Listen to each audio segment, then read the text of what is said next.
oportunidade que fosse para a posse do terreno, só isso. Muito bem.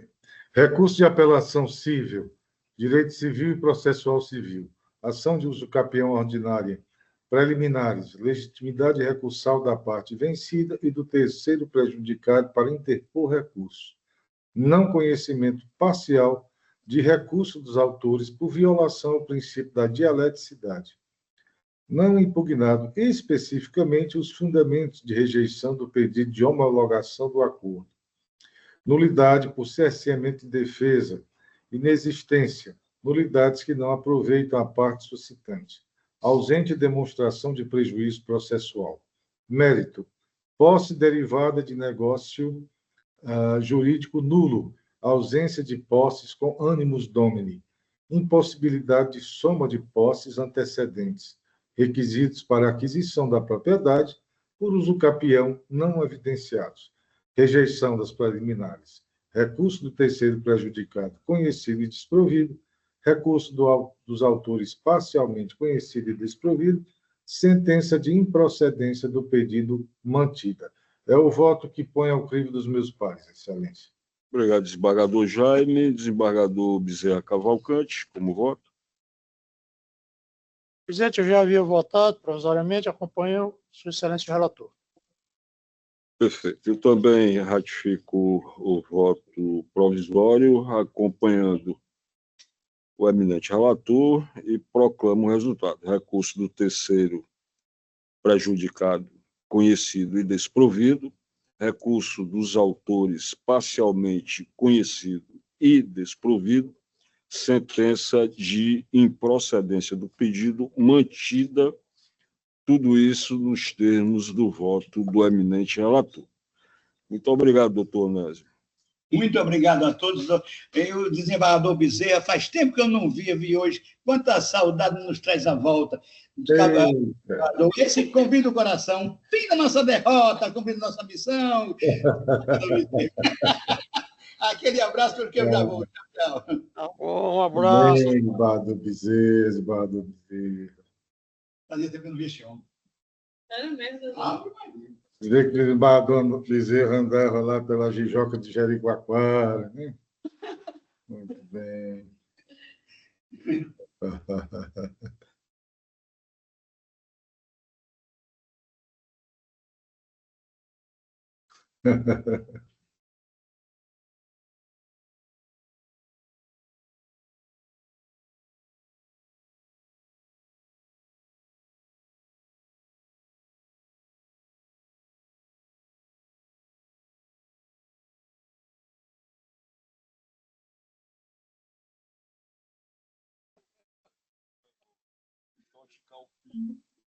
De ordem da presidência, dando continuidade, faço pregão do processo número 153 da pauta SAGE, apelação cível número 027061202-2021.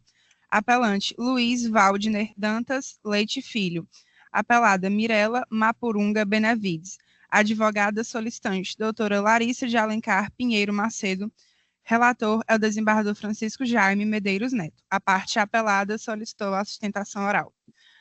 Boa tarde, doutora Larissa. Boa tarde, doutora. Boa tarde, desembargadores. Boa tarde, doutora.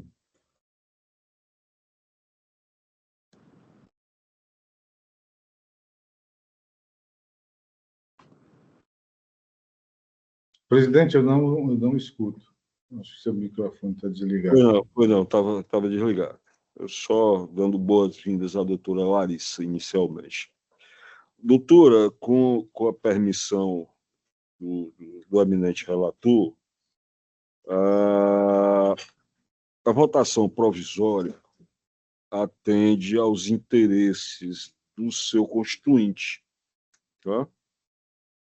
Uma vez que o recurso foi improvido.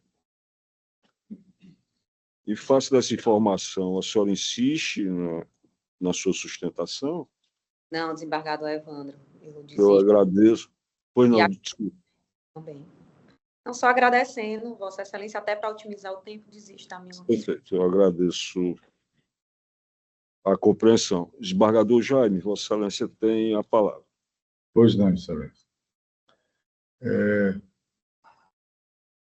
Direito civil e processual civil, apelação civil, revisão de alimentos, majoração da pensão alimentícia, combinação de prestação in natura e em pecúnia, aumento das necessidades do alimentado e melhoria da capacidade do alimentante. Sentença mantida, recurso improvido. É o voto que ponho à análise dos meus pares. Pois não. Desembargador Bezerra Cavalcante. Relator, presidente. Eu também acompanhei provisoriamente o eminente relator. Aqui ratifico esse voto provisório e proclamo o resultado. O recurso foi conhecido e desprovido nos termos do voto do eminente relator. Muito obrigado, doutora. Obrigada, Excelência. Enquanto eu cumprimento a excelentíssima doutora juíza aqui da Vara Criminal da Comarca de Porangatu. Olá, boa tarde a todos. Das coisas que o pai faz passar, né? Bom trabalho. Olá, doutora. Boa tarde. Não estava visualizando aqui. Desembargador Jaime, qual é a comarca aí? Porangatu, no Goiás. Próximo de Goiânia, não? Não, é mais próximo de Brasília. Fica em torno de 470 quilômetros. Agora virou goianense. Boa noite, doutora Maria. Na sequência, faço o pregão do processo número 154 da pauta SAGE, apelação civil número 020-1027-57-2023. Apelante Banco Pan, S.A., advogada solicitante, doutora Daniele Silva do Nascimento, apelada Maria Neuza dos Santos, relator ao desembargador Francisco Jaime Medeiros Neto. A parte apelante solicitou a sustentação oral. Doutora Daniele Silva. Bom dia, doutora. Eu estou substituindo a doutora Daniele por subestabelecimento nas autas. Doutora Kaline Moura. Isso. Boa tarde, doutora. Boa tarde, excelência. A senhora dispensa a leitura do relatório? Dispenso sim, excelência. A senhora tem um prazo regimental de 15 minutos para sustentação oral. Obrigada, excelência. Eu saldo vossas excelências. Vou tentar ser mais breve possível. Estou aqui sustentando pelo apelante, o Banco Pan, pela necessidade de reforma da sentença, que reconheceu a nulidade de contrato de cartão de crédito consignado firmado com a parte autora, condenando o banco à restituição em dobro dos valores descontados e ao pagamento de indenização por danos morais.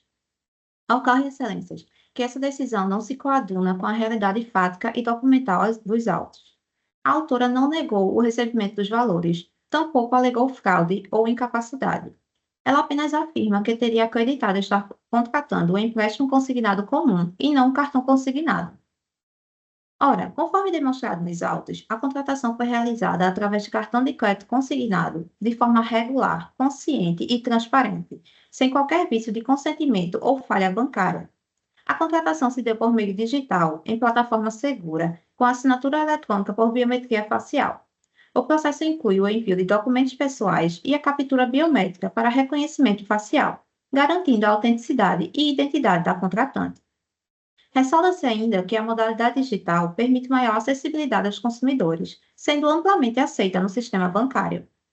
A captura biométrica não se trata de uma simples foto ou selfie, mas sim de uma autenticação que envolve a análise de micropontos únicos do rosto, com a realização de movimentos específicos que comprovam a vivacidade da pessoa. A autora assinou o termo de consentimento ao cartão de crédito consignado, onde constam em destaque as condições do produto, inclusive com a cláusula de saque direto, que no caso foi de R$ 1.123, depositado diretamente em sua conta bancária.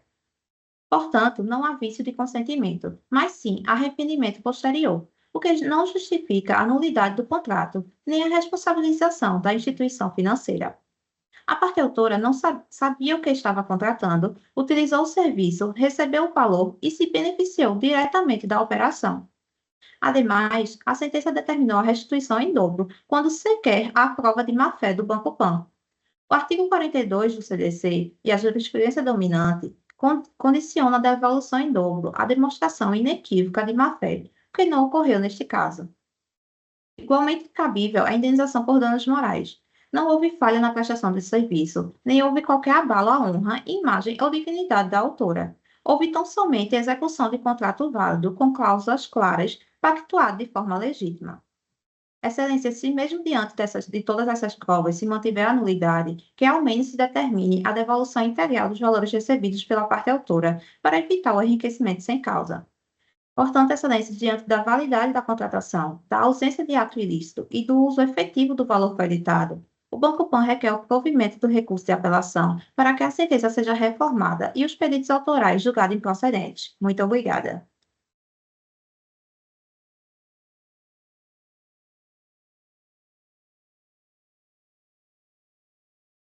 Obrigado, doutora.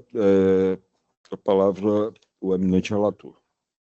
Obrigado, Excelência, cumprimentando a doutora Carolina Moura. Eu passaria aqui a leitura do tópico da ementa, que se refere às razões de decidir, onde eu sublinho que, a despeito da alegação de validade do contrato, restou evidenciado o vício de consentimento, tendo em vista a ausência de informação clara e precisa quanto à natureza do produto contratado e irregularidades na validação biométrica apresentada. A contratação ocorreu de forma presencial, porém sem observância dos requisitos formais exigidos para a autenticação facial, comprometendo a autenticidade do consentimento da autora. A responsabilidade objetiva do banco é evidente, conforme jurisprudência consolidada. O dano moral configura-se in re ipsa, prescindindo de comprovação específica. O valor fixado a título de compensação extrapatrimonial mostra-se proporcional e adequado aos parâmetros adotados por esse tribunal em casos semelhantes. Então, aqui, Excelência, estou mantendo a sentença, né, e conhecendo e não provendo o recurso, é o voto que vos apresento. Obrigado, desembargador Jaime. Desembargador Bezerra Cavalcante. Relator, presidente. Eu também acompanho a relatoria e, proclamando o resultado, o recurso conhecido e não provido. Muito obrigado, doutora. Obrigada, Excelências. Bom dia a todos. Bom dia. Na sequência, faço o pregão do processo número 168 da pauta SAGE, apelação civil número 0004-855-82-2015. Apelante Zita Maia de Alcântara Rebouças, apelado Maria de Fátima Ferreira Alcântara, advogado solicitante, Dr. Karel Willis Rego Guerra, relator desembargador Francisco Jaime Medeiros Neto. A parte apelada solicitou a sustentação oral. Boa tarde, Dr. Karel Willis. Boa tarde, presidente da turma, boa tarde ao doutor relator. Boa tarde, doutor. Doutor Karel Willis Rego Guerra, é isso? Isso, doutor.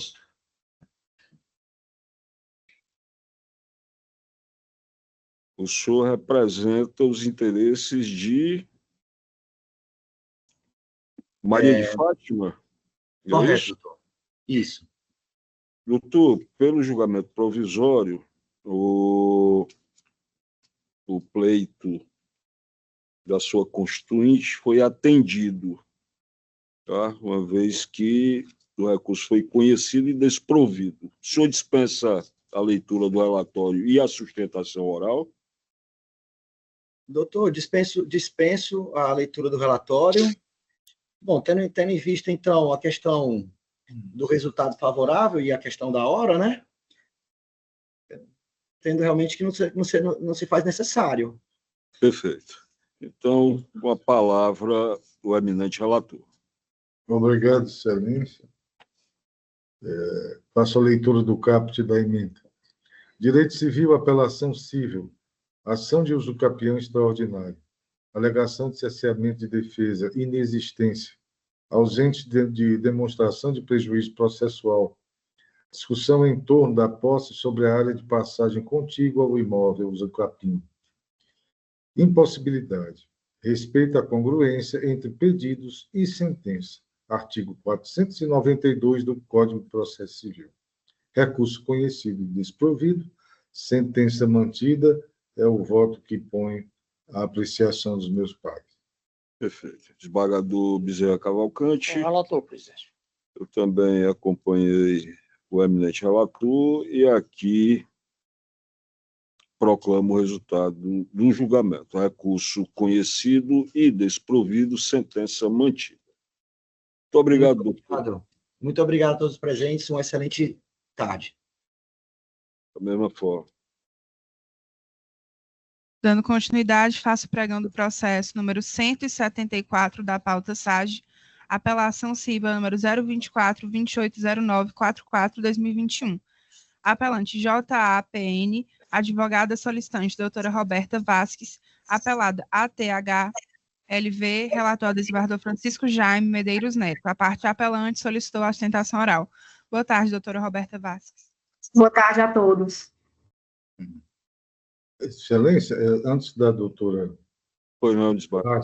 da doutora Roberta Vaz, a quem eu cumprimento nessa oportunidade, eu pediria 2 minutos de intervalo.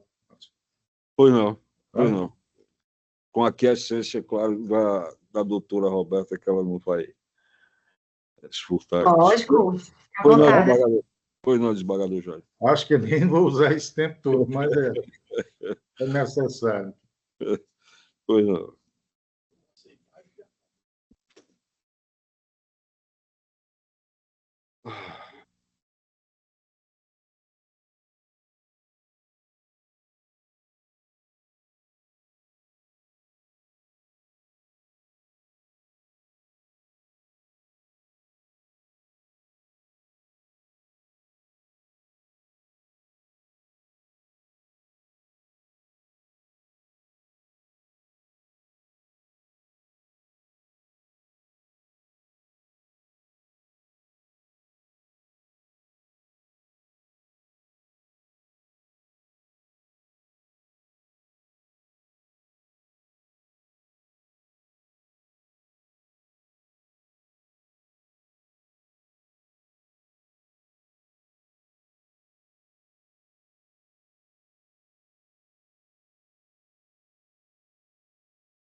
Obrigado pela compreensão, senhor.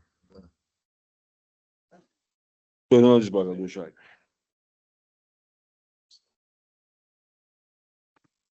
Ok? Ok, sim. Pronto. Vossa Excelência tem a palavra.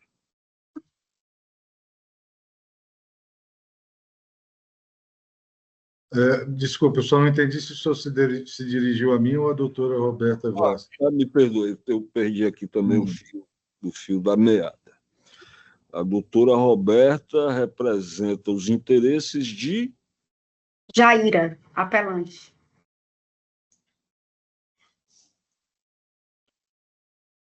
A senhora dispensa a leitura do relatório, doutora? Sim, excelência. Pois não, então a senhora tem o prazer de mental para a sua sustentação oral.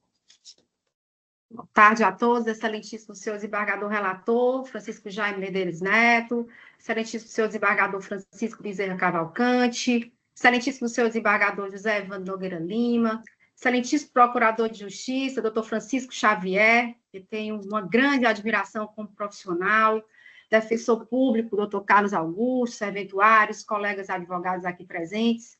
Boa tarde a todos.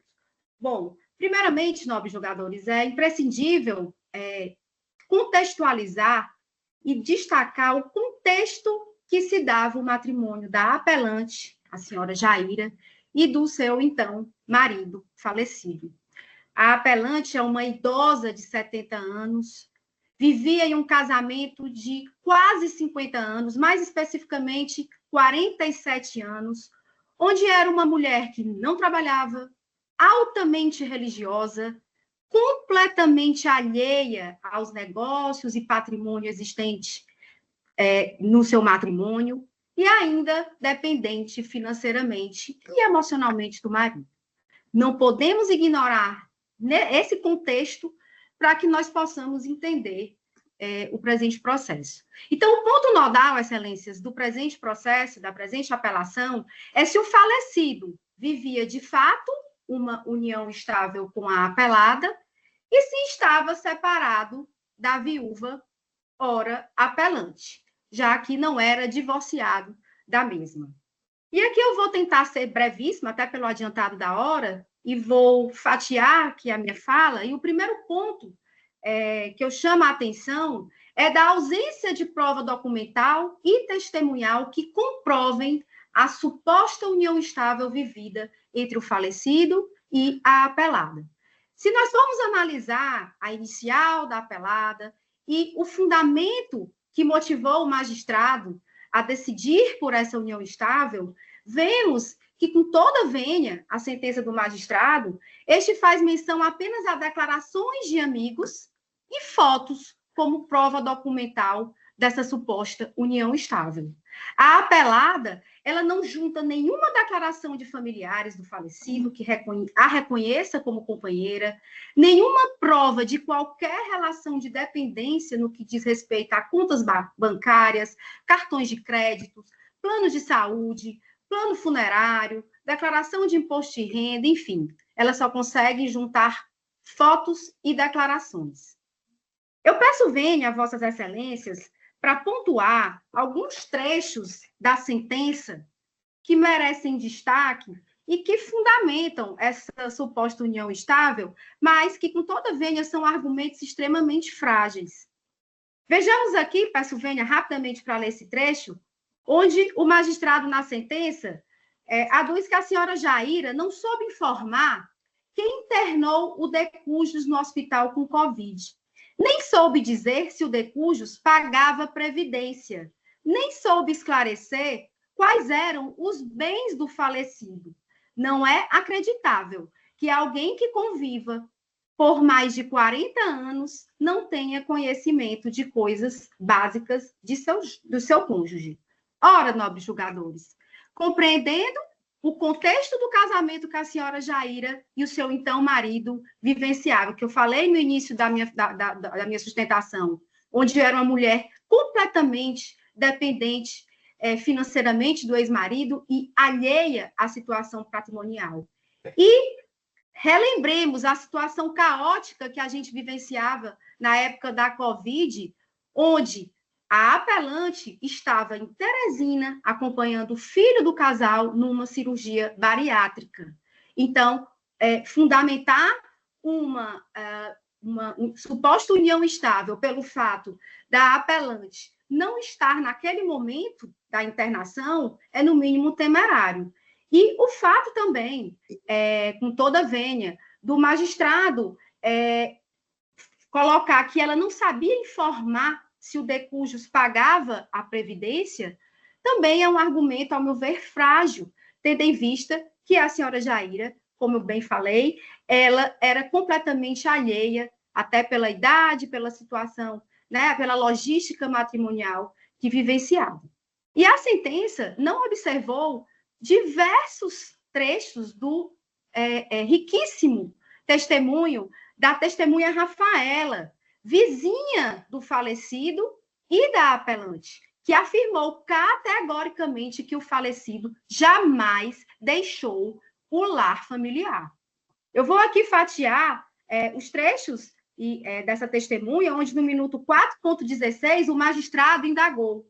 Ele residia lá no imóvel com a dona Jaira, e a testemunha no minuto 4.20, responde: eu sempre encontrava o Júnior aqui.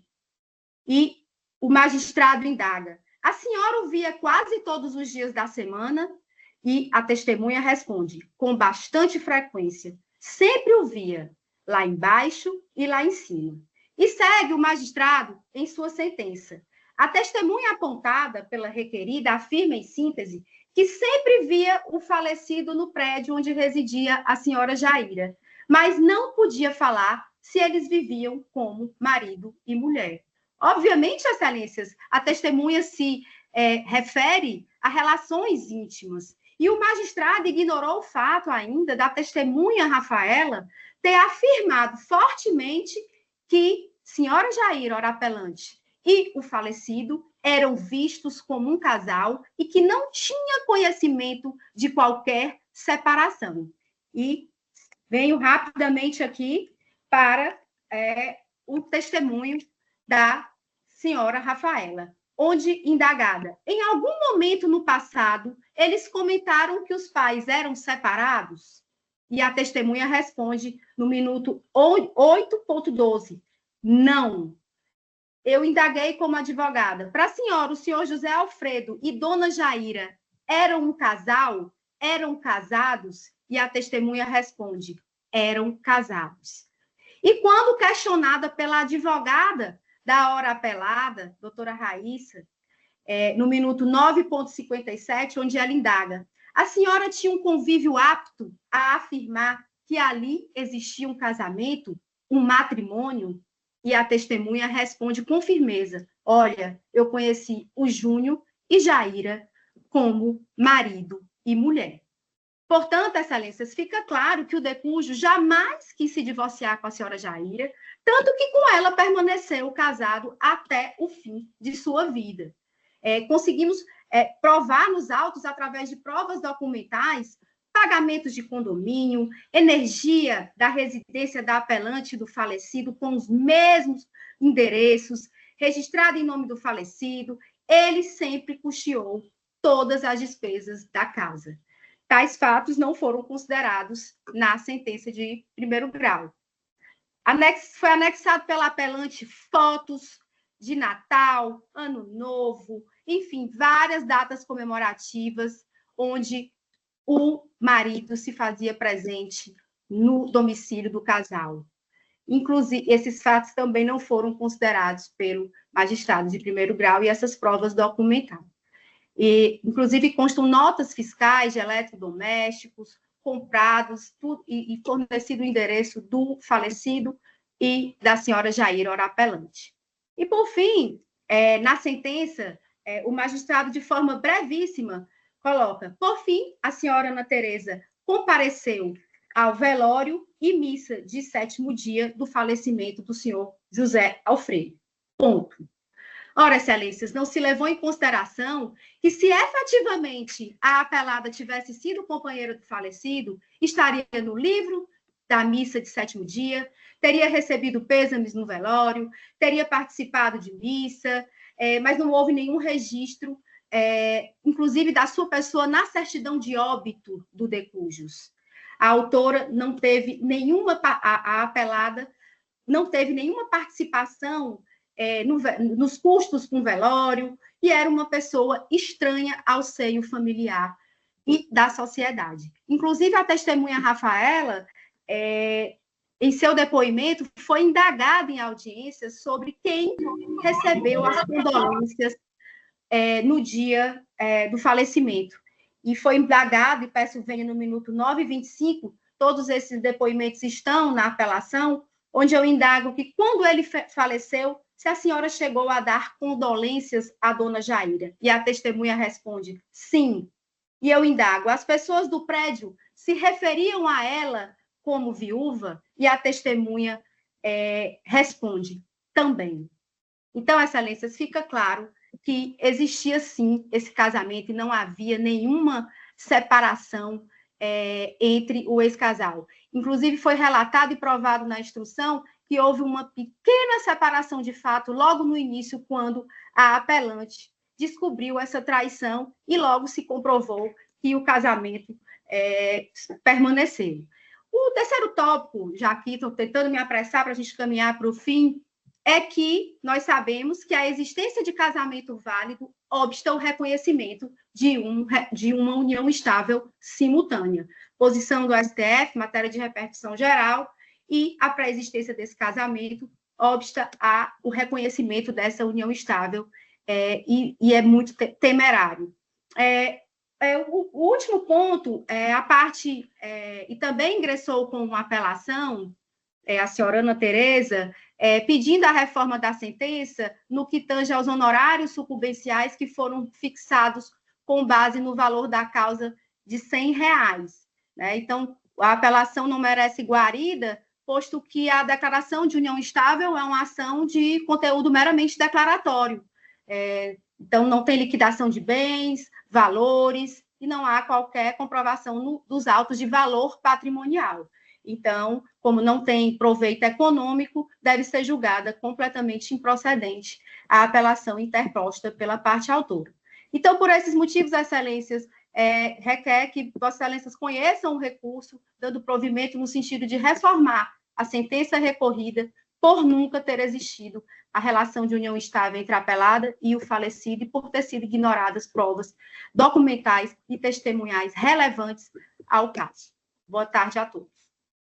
Obrigado, doutora Roberta Vasques. Com a palavra o eminente relator desembargador Jaime Medeiros. Obrigado, excelência, mais uma vez, cumprimentando a doutora Roberta Vasques por sua excelente sustentação oral, sua eloquência, sua fluência em exprimir suas ideias. Realmente, para todos nós, é muito agradável poder ouvir. Entretanto, excelência, no que diz respeito a esse caso, e as razões apresentadas pela doutora Roberta, sobretudo no tocante à carência de provas, não foi isso que o magistrado de primeiro grau, nem eu, encontramos nos autos. Acho que o Zé Alfredo era uma pessoa muito conhecida na cidade, não era incomum, né, vê-lo. Mas isso que não está nos autos, né, vamos nos reportar ao que consta aqui. Veja bem, passo a leitura, o trecho do voto em que destaco essas provas. A recorrida, durante toda a instrução processual, apresentou diversos documentos aptos a comprovar os fatos constitutivos de seu direito, conforme dispõe o artigo 3731 do Código de Processo Civil. Entre esses documentos, destacam-se a certidão de óbito do falecido, folha 17, na qual consta como endereço do falecido o mesmo endereço residencial da recorrida, ou seja, na Rua Tomás Pompeu, número 171, apartamento 404, Meireles, Fortaleza. Está as folhas 10 e 11 dos autos. Comprovantes de residência em nome do falecido com o mesmo endereço.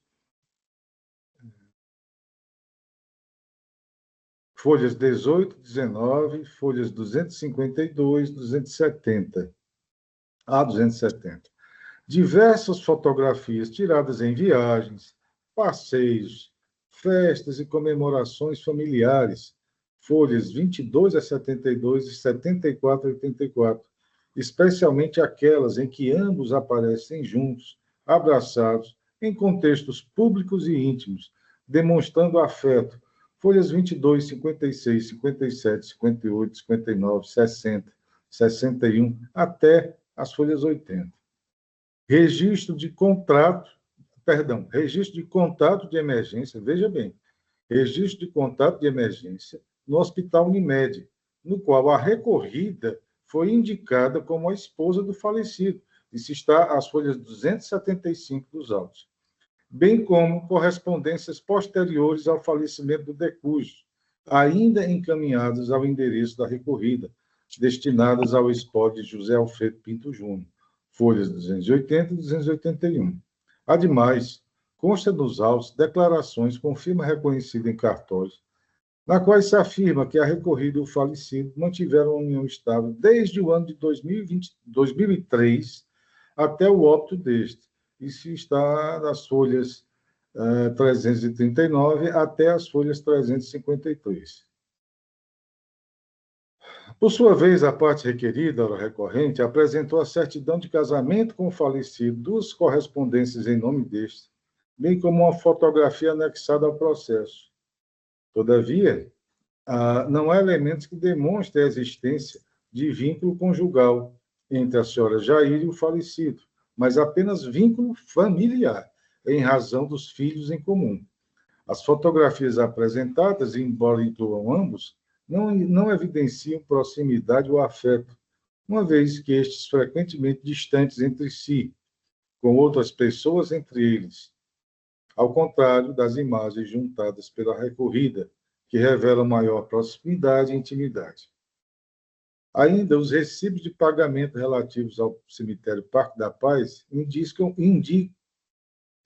o mesmo endereço da recorrida, coincidindo com aquele constante na certidão de óbito do falecido.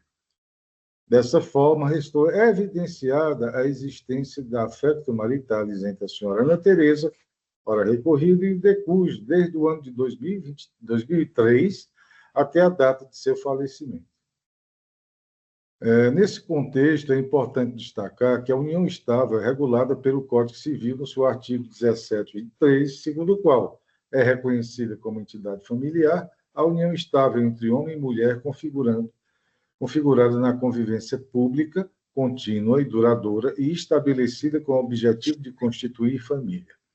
Ressalte-se que na união estável não há necessidade de um ato formal para constituí-la, na qual pode ser reconhecida de forma espontânea, baseando-se na convivência pública e duradoura do casal, com o objetivo de formar família. No entanto, a fim de garantir uma maior segurança jurídica, há a possibilidade de formalizar a união estável por meio de escritura pública em cartório, em que pode haver estipulação de regras sobre o regime de bens.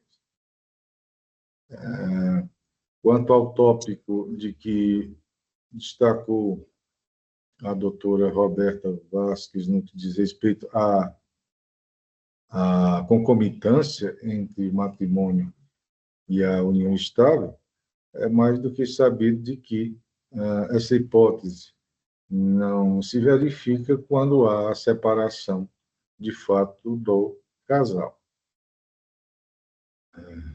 Então, sem mais delongas, eu vou ler aqui o caput da ementa que ficou assim redigido. Direito de família, apelação civil, união estável pós-mortem, possibilidade de reconhecimento, mesmo com matrimônio formal do falecido, separação de fato comprovada, honorários advocatícios fixados por equidade, recurso dos réus desprovido, recurso da autora parcialmente provido. Nessa questão dos honorários, eles foram fixados originariamente, né, em R$ 1.000, e nessa oportunidade nós os majoramos para R$ 1.500, né, aplicando a aplicação conjunta dos parágrafos 8º e 11 do artigo 85 do CPC. Então, o dispositivo, volto a dizer, os recursos conhecidos, porém, o recurso dos réus desprovidos e da autora parcialmente provida. É o voto que põe ao crivo dos meus pares. Muito obrigado, desembargador Jaime. Desembargador Bezerra Cavalcante. O presidente já havia indicado, queria pedir vista, peço vista então da decisão. Perfeito. Vistas ao eminente desembargador Francisco Bezerra Cavalcante.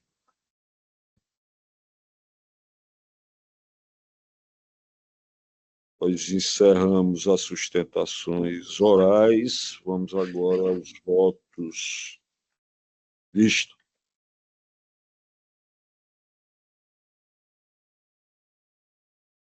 De ordem da presidência, dando início, então, aos processos pendentes de voto vista no sistema SAGE, faço pregão do processo número 40, apelação civil número 0051-94774-2021. Apelante Francisca Neta Cruz Sampaio e outros. Apelado também Francisca Neta Cruz Sampaio. Relator desembargador Francisco Bezerra Cavalcante. Processo levado a julgamento na sessão do dia 6 de maio de 2025, com vista para o excelentíssimo desembargador André Costa. Desembargador Excelência, os dois processos que eu pedi vista no Embargador Bezerra estarão em mesa dia 17 de junho, viu? Então, processo. Esse aí foi o outro. O primeiro é o São 40, dois. que é o 0051-94774. Foi julgado? 17 de junho. Foi julgado na sessão, desembargador André? Não, eu pedi vista. O Embargador Bezerra apresentou o voto e eu pedi vista, não é isso, Embargador Bezerra? Isso. Pronto. Aí eu estou dizendo que não está em mesa e vou trazer depois das férias. Tá bom. Tá bom. 17. Então, são os processos 005-1947, dígito 74 de 2021 e o 41, Maria? Isso, Excelência. O 02014-0810-2023. Pronto. Esses processos não estão em mesa. E Sua Excelência, o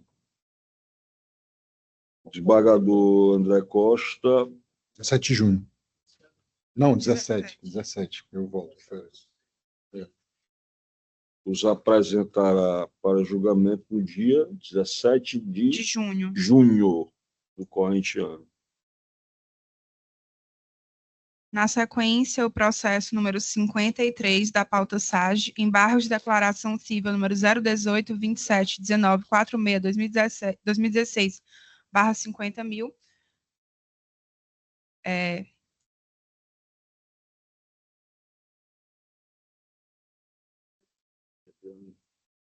Mas eu não sei se o desembargador...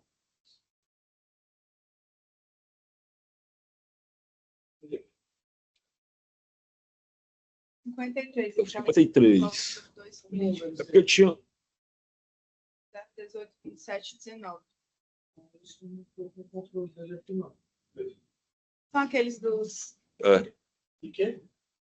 políticos. Ah, sim, é dois. Trouxe nenhum, não. Perfeito.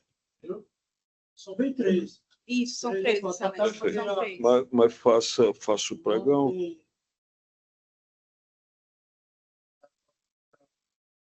Isso, a sensação de que não traria hoje, porque eu fiquei perdido sem saber o que é. É aquele do Perfeito. Eu não queria o seu voto. Viu? Só para viu? Sim. Não dá para viu? Sim. Pode adiar para o dia 27, Excelência, próxima Pode, sessão. sem dúvida. Essa matéria já tem. Só quero recordar o que foi. Então, o processo número 53 da pauta SAGE, embargo de declaração civil número 018-27-19-46-2016, 50.000, adiado para o dia 27 de maio. De igual forma, o processo número 58 da pauta SAGE, embargo de declaração civil número 013-25-6184-2016, 50.000. E, de igual forma, o processo número 86 da pauta SAGE, apelação civil número 023-4292-16-2022, adiados para o dia 27 de maio. Posso ir. Tá nos autos, desembargador, mas se eu espero eu chegar em casa, que eu posso ir passar por PDF. Certo? Tem o outro, o 200-743, vai mesmo. O André. E tem outra, Excelência, que é de relatoria do desembargador Evandro, que houve a perda do objeto. Esse aí eu vou devolver. Perfeito. Posso fazer o pregão? É o 011-4544-92-2019. Perfeito. Isso mesmo. Eu vou devolver. Perfeito. 59 da pauta, embargo de declaração civil número 011-454492-2019-50.000, de relatoria do desembargador José Evandro Nogueira Lima Filho. Estava com vista para o desembargador Francisco Bezerra Cavalcante, que está devolvendo os autos à douta relatoria. Processo retirado de pauta. Agora tem esse 020-743-96-2023. Só um momento, por gentileza.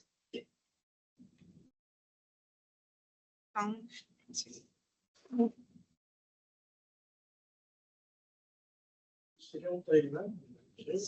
Não, eu só pedi hoje, tinham dois, não? Só um momento, vamos lá. Qual é esse que Vossa Excelência está falando? Vamos pela pauta. 020-743-96-2023. É relacionado àqueles dos políticos? Não sei. Que não, pelo André. Não.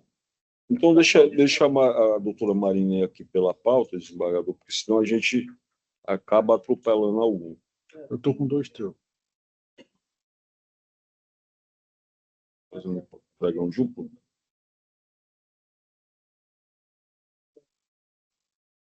Acho que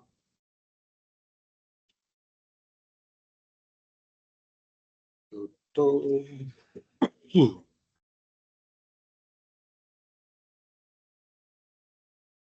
Na sequência, eu faço o pregão do processo número 95 da pauta SAGE, apelação civil número 028 3807 54 2021. Apelante MMCF e outros, apelado FPF e outros, relator desembargador André Costa.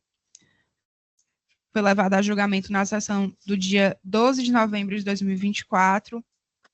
Houve pedido de vista do desembargador Francisco Jaime Medeiros Neto. Na sequência, vista ao relator, desembargador André Costa, que decidiu por retirar o feito de pauta para baixar os autos em diligência. O processo retornou à pauta de julgamento na data de hoje. Qual o número? 95 da pauta SAGE, excelência. Não, é outro. É o 028 3807 54 2021. Está em mesa, senhor Está em presidente. mesa? Pois não, senhor. Não, sou eu. Desembargador André. Pois não, senhor relator. Houve, me parece, uma divergência. Entre eu e o desembargador Jaime. Perfeito. Vossa Excelência quer se manifestar? Quero, eu trouxe uma declaração de voto. Eu vou ser rápido. Em novembro eu trouxe um voto e o caso envolve 028 3807 de 54 de 2021. Um processo que a discussão aqui central, os colegas vão lembrar, a questão da validade ou não de um pacto antinupcial e envolve questão patrimonial.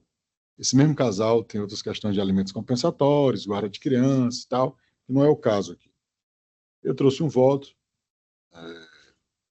o eminente desembargador Djalma Teixeira me acompanhou e o também eminente desembargador Jaime Medeiros Neto pediu vista.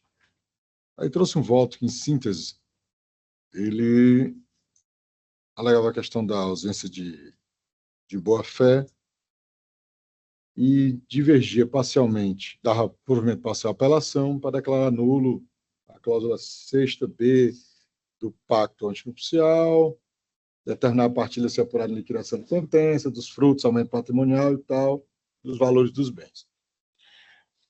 Posteriormente, eu demorei a trazer de volta esse voto. Primeiro, eu pedi vista, houve um alentado voto do desembargador Jaime, e depois disso eu recebi tanto as advogadas com as partes, aliás, 2 audiências longas, em torno de 40 minutos a 1 hora, ouvi o que tinha que ouvir das 2 partes, cada um contando sua versão. E aí, senhor presidente, desembargador Evandro, desembargador Djalma Benevides, colega Jaime Medeiros, desembargador Bezerra, eu começo dizendo que eu mantenho e ratifico o voto inicial. O cerne da controvérsia consiste em verificar se o pacto antinupcial firmado padece de alguma nulidade para que as partes sejam submetidas ao regime da comunhão parcial de bens. O desembargador Francisco Jaime Medeiros Neto, em seu voto divergente, considerou que, do escrutínio conjunto dos elementos constantes dos autos, com destaque para os depoimentos colhidos na audiência de instrução, estou convencido de que a referida cláusula configurou, de fato, um artifício de segregação patrimonial destinado a burlar a regra legal da partilha de bens, o que se revela incompatível com o princípio da boa-fé objetiva, o qual deve orientar todas as relações contratuais, o que inclui, por certo, os pactos antinupciais entre os nubentes. Meus caros, e aí apresentou, vai na questão da boa-fé.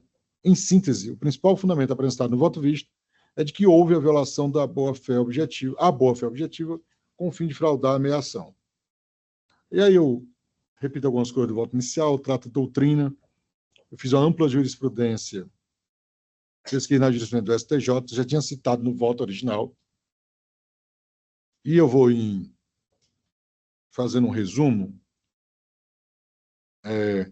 ao meu ver, do lado do então marido, não houve nenhuma violação à boa-fé.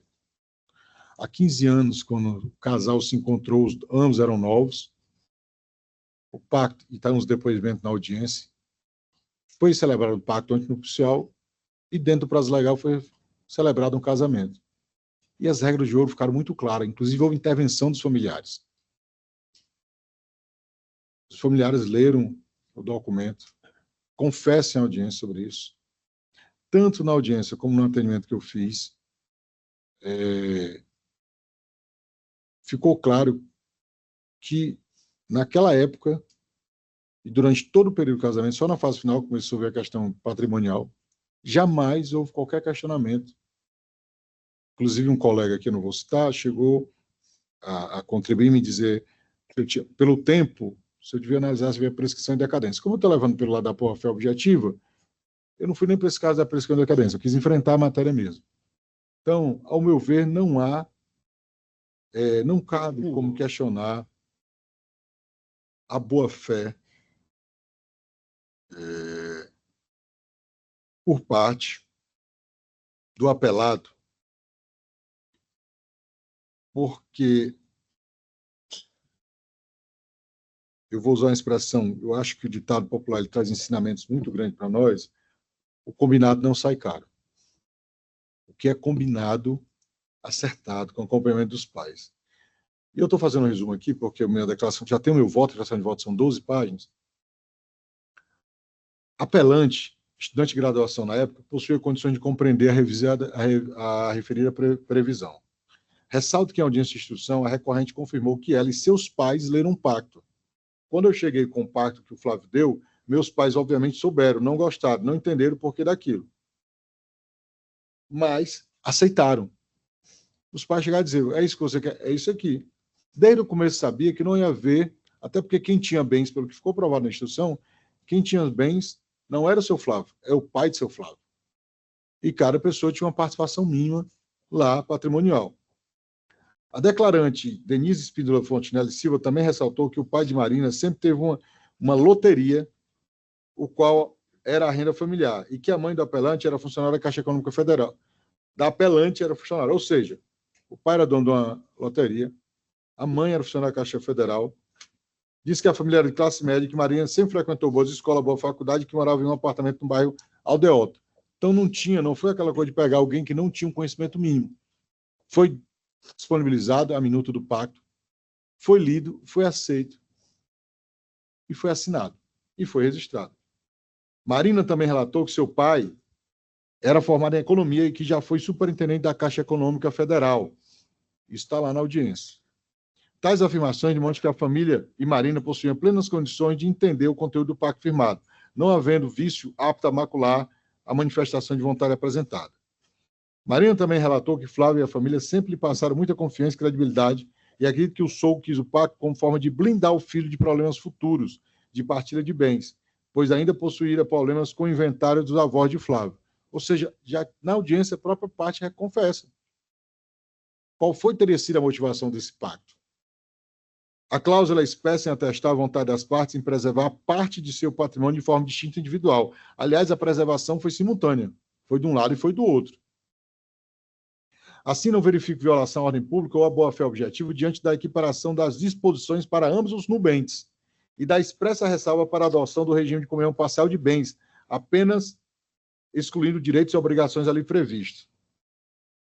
Nesse sentido, o fundamento apresentado no voto visto que existiria uma expectativa de construção de patrimônio comum com o apelante vai de encontro com o que foi expressamente pactuado entre as partes e não se justifica, pois o pacto antinupcial evidencia a divisão do patrimônio de cada um. Eu não posso, com devido respeito, e essa é a minha interpretação, e sempre respeitando a interpretação divergente, querer cravar uma expectativa de construção de algo, porque, na realidade, tinha um documento que passou ambos os pais, passaram, não foi um documento escondido, e disse assim, a realidade é, nós estamos casando nessa situação, vamos casar sob o regime de separação parcial de bens, mas o pacto tem que ser respeitado. E o que é que traz isso? Eu citei, vou já, até um intervalo também trazer meu voto, eu encomendei uma obra que é baseada e vou já dar o título, que está na 3ª edição, que fala sobre a questão exatamente do pacto antinupcial, que é o maior exemplo do direito de família da autonomia da liberdade das partes. Dizer, nós queremos assim, e o Estado tem que respeitar isso. Claro, se não houver nenhum vício, é um negócio jurídico. E não há prova de nenhum vício. Dolo, fraude, coerção, simulação, etc. Na realidade, eu quero falar isso com tudo que eu apurei, essa é a minha interpretação, peço aos colegas, respeitosamente, as partes. Na realidade, parece-me que se há violação da boa-fé, seria da recorrente, pois pretende desconstituir um pacto antinupcial firmado em 2009, que durante todos esses anos nunca buscou discutir ou questionar, mesmo sendo total ciência das suas cláusulas. Durante todo o período, desembargador Djalma, jamais o pacto foi questionado. Em nenhum momento. Vale ressaltar, novamente, as seguintes interpretações fixadas pelo Tribunal de Cidadania. Aí eu cito jurisprudência. Aliás, no decorrer dessa, um pouco antes de eu apresentar meu voto, tinha sido publicado aqueles informativos do STJ, que sai aos domingos, que faz um resumo sobre um determinado assunto.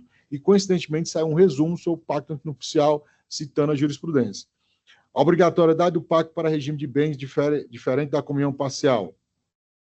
Pacto só pode ser modificado com manifestação expressa dos cônjuges. Regime de separação obrigatória permite pacto antinupcial mais restritivo. Então, tudo isso, jurisprudência do STJ. Durante toda a vigência do casamento, a recorrente conhecia tal cláusula, mas silenciou até o juizamento desse processo de divórcio e partilha de bens, de modo que não se pode afirmar que houve fraude, ameação, apenas porque, mais de 10 anos depois, a recorrente discorda dos termos do pacto que assinou. Destaco, sem nenhum impedimento ou vício de vontade. O voto vista também menciona que os depoimentos colhidos apontam que o patrimônio das empresas experimentou um crescimento exponencial durante o casamento, apenas em decorrência de fenômenos econômicos naturais, mas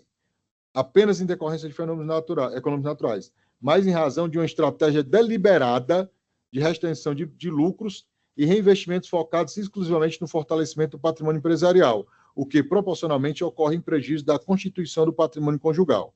Essa gestão patrimonial evidencia que o pacto antinupcial foi desvirtuado, isso palavras do eminente Vistor, pois deixou de servir como uma proteção ao patrimônio empresarial, passando a ser empregado como instrumento para a prática de fraude e ameação, em clara subversão do propósito original, culminando em grave desequilíbrio patrimonial entre os cônjuges.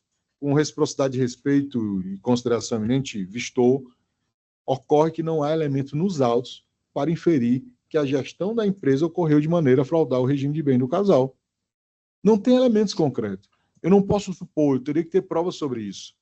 O simples reinvestimento não pode ser entendido por si só como fraude e ameação, notadamente porque, segundo o pacto, as participações dos cônjuges em empresas estavam excluídas da comunhão de bens. Ambos tinham empresas. Ambas foram excluídas. E aí eu falo isso. Luciano Figueiredo, foi essa obra que eu adquiri, até indico aos colegas. O nome do livro é baseado na tese de doutorado do Luciano Figueiredo, Pacto Antinupcial, Limites da Customização Matrimonial, 3ª edição, Jus Podium 2025. Eu tinha a primeira edição, mas em face do processo, o autor pode ter mudado de ideia, eu adquiri a edição 2025. E aí o seguinte, Luciano Figueiredo, doutor em Direito Civil pela PUC de São Paulo, mestre em Direito Privado e Econômico pela Universidade Federal da Bahia e autor de diversas obras jurídicas, ressalta a possibilidade de o Pacto Antinupcial firmar regime híbrido de bens, no que é acompanhado pelos doutrinadores João Manuel Carvalho Santos, Lafayette Rodrigues Pereira, Gustavo Tepedino, todo mundo sabe que era a Escola do Rio de Janeiro. Dentre outros, pois, diz o Luciano Figueiredo, a liberdade para estruturação do regime de bens no Pacto Antinupcial é ampla. É viável a fusão de regras de regimes pré-existentes, modificação ou afastamento de regras de um regime específico ou a criação de um regime de bens inédito no ordenamento jurídico nacional, próprio particularizado. Ou seja, o pacto é aquele momento que nós vamos definir, independente do regime, que depois a gente vai escolher o regime. Estou definindo isso. Posso colocar, posso tirar. E naquela época, ninguém falou em frustração de expectativa. O autor exemplifica de forma esclarecedora. Certo que, mesmo na atualidade, nada impede que os nubentes combinem regras de regime de bens diversos ou estabeleçam um regime peculiar, como exemplifica um regime em que conste, especificamente, incomunicabilidade de determinado patrimônio e ou cotas sociais. Viável a adoção de um regime dotal, com atribuição exclusiva a um dos consortes da administração do dote, não sendo o ser necessariamente do varão, mas sim fruto da autonomia privada indicada no pacto antinupcial. Possível a construção de um regime de comunicabilidade desiguais, a exemplo de 60% para um cônjuge e 40% para o outro, ou com comunicabilidade adstrinta aos bens móveis ou imóveis, confusão de regras do regime pré-existente. Ou seja, há uma liberdade, porque ali está a autonomia privada. Repito, se não há nenhuma comprovação, nenhum vício ao negócio jurídico, não houve coerção, não houve nada, todo mundo participou, as famílias participaram, eu posso combinar. A pessoa chega com um determinado patrimônio. Ah, eu já estou casando aqui, eu estou com X patrimônio. Você está nisso, vou combinar que vai ter isso. Nós já julgamos um caso na terceira Câmara de Direito Privado, que uma pessoa era extremamente milionária e outra não tinha. E ficou o pacto lá, ó, não se comunica nada, mas eu, que tenho mais condições que você, se essa relação chegar a terminar, eu vou lhe dar um imóvel para você morar, eu vou pagar a pensão por tanto tempo e tal, tal. Isso foi lá o combinado, não aqui. E nós tivemos que respeitar esse combinado, a validade do pacto antinupcial. No voto vista, o eminente desembargador Francisco Jaime Medeiros Neto aduz a nulidade do pacto por violação da boa-fé objetiva, diante da alteração da configuração patrimonial da sociedade. Sob esta condição, o desembargador apresenta que o parecer jurídico de Rolf Madaleno tem um parecer nos autos, sobre o caso dos autos, estaria em divergência com um trecho do livro do referido autor, mestre em Direito Processual Civil pela PUC São Paulo, advogado com exclusividade na área de Direito de Sessões e diretor nacional do IBDFAN. No entanto, com devido respeito, não verifica a citada contradição. No parecer jurídico apresentado, folhas 638 e 666, Rolf Madaleno se manifesta favorável à validade e à eficácia do pacto antinupcial firmado entre as partes. Menciona a possibilidade do regime híbrido de bens e que o regime convencional da completa separação de bens, fala o Rolf Madaleno, pelas mais óbvias razões, está declarando a incomunicabilidade de todos os bens que são igualmente futuros e incertos. E nem por isso está infringindo a lei, mas muito pelo contrário, ao lavrar a escritura pública antinupcial de separação convencional de bens, eles estão atendendo com ética, lisura e transparência aos reais ditames da legislação vigente. Fecha aspas. Por outro lado, no livro que eu também adquiri, Fraude no Direito de Família e Sucessões, no trecho mencionado no voto visto, Rolf Madaleno trata sobre partilha de frutos de sociedade quando adotado o regime de comunhão parcial de bens. Ao se referir, aí eu cito o que ele se refere. O autor destaca, porém, aí ele bota essa posição no livro. Só que o mesmo autor destaca, porém, que o referido posicionamento é contrário ao entendimento firmado pelo Superior Tribunal de Justiça, resto número 1.173.931 do Rio Grande do Sul, o qual também é mencionado no parecer jurídico apresentado nesses autos. Com visto, o Superior Tribunal de Justiça tem posicionamento consolidado em sentido contrário ao reconhecimento da comunicação do crescimento patrimonial de uma sociedade empresarial ou a valorização de suas cotas ou ações, obra citada, página 422. E a decisão colegiada mencionada possui a seguinte emenda. Aí eu cito a emenda do STJ, do recém-falecido ministro Paulo Sanseverino, que era um grande nome no direito civil, né, no STJ. Recurso especial, direito civil, família, união estável, regime de bens, comunhão parcial de bens, valorização de cotas sociais. O regime de bens aplicável à união estável é o da comunhão parcial, comunicando-se por mesmo presunção os bens adquiridos pelo esforço comum dos companheiros. A valorização patrimonial das cotas sociais da sociedade limitada, adquirida antes do início do período de convivência, decorrente de um mero fenômeno econômico e não do esforço comum, dos companheiros não se comunicam. Aí eu venho desenvolvendo isso. Aí outro ponto que é importante. Eu falo sobre, aí é citado o protocolo que eu defendo para julgamento com perspectiva de gênero. Mas aí você vai analisar se a norma do protocolo, nesse caso, a incidência e como ela incide. O eminente Vistor fundamenta em razão da desigualdade de gênero na relação conjugal manifestada pela violência patrimonial. Mencionou também processo judicial para aplicação de medida protetiva com urgência em favor do recorrente. Ocorre que, falo eu agora, como já mencionei em meu voto, não há prova de que havia relação assimétrica de poder entre as partes ao tempo da celebração do pacto. Não havia essa vulnerabilidade. Na ocasião do casamento, ambas as partes eram jovens. Lei 12.852 de 2013, que é o Estatuto da Juventude. Ele possuía 26 anos e 1 mês de idade. Ela, 21 anos e 9 meses de idade. A autora apelante não demonstrou vício de vontade na conclusão do negócio jurídico. Artigos 138 a 165 do Código Civil. relatou que possuía bom relacionamento com Flávio e que tiveram um namoro e um noivado felizes. Disse que durante o namoro não sofreu nenhum tipo de violência do Flávio. Ademais, sobre o processo número tal, citado, observe que, apesar deste tribunal, em recurso de apelação, ter decidido pela manutenção das medidas protetivas, os fatos originários ocorreram em 2021, ou seja, 12 anos após a celebração do pacto antinupcial. Na época da celebração, não teve violência patrimonial, não teve discussão nenhuma. Como a principal controvérsia aqui tratada é a desigualdade e a vulnerabilidade da mulher na época em que o pacto foi firmado, não se pode considerar que tais medidas protetivas, determinadas mais de 10 anos depois, são capazes de mostrar que, à época, havia desigualdade entre os cônjuges.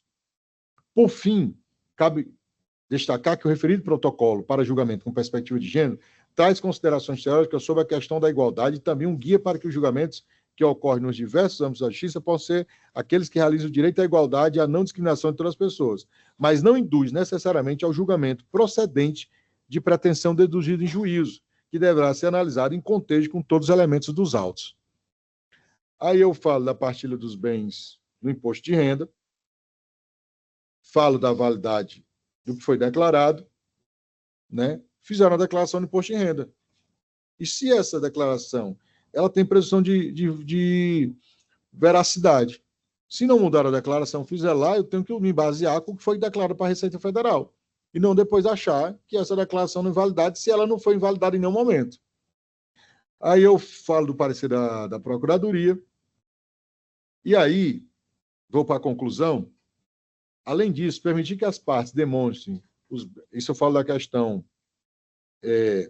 final. Além disso, permitir que as partes demonstrem os bens existentes ao tempo da separação de fato, na fase de liquidação de sentença, conforme determinado no voto visto, autorizaria a reabertura da ampla instrução probatória, o que sequer foi pedido pela parte apelante. Por tais razões, com reciprocidade e respeito, repito mais uma vez, divido do voto visto apresentado pelo desembargador Francisco Jaime Medeiros Neto e mantenho o inteiro teor do meu voto acostado às folhas 2262 e 2304. Em síntese, eu fiz essa leitura breve, tentei entender as premissas utilizadas pelo eminente desembargador Jaime Medeiros Neto, mas eu discordo porque, em síntese, o que eu vejo, a minha leitura e os colegas podem pensar diferente. Foi feito, em síntese agora, foi feito um pacto antinupcial em um determinado tempo, as famílias participaram, as regras do jogo estavam claras. Eu não posso, 10 anos depois, querer a nulidade desse pacto, porque a violência patrimonial conhecida por esse tribunal, na outra Câmara, foi o seguinte, que a mãe e a esposa ocupavam o apartamento do pai e foram querer desalojar sem respeitar o devido processo legal. E aí foi reconhecida essa violência patrimonial localizada, desembargador Djalma. Não foi algo assim, ó, há uma violência patrimonial desde o início da relação, foi ocultado bens, tal. Todos, pelo que está nos autos, todos os filhos têm uma participação no patrimônio do pai. Mas o patrimônio é do pai do seu Flávio. Isso, ninguém tinha dúvida sobre isso desde o começo. Então, as regras foram feitas, foram estabelecidas. Eu acho que, não havendo, repito, qualquer comprovação, nem de ausência de boa-fé, e nenhuma daquelas que incide na violação, na nulidade do negócio jurídico, eu penso que a boa-fé aqui, na minha leitura, é manter o que foi pactuado. Isso sim é boa-fé.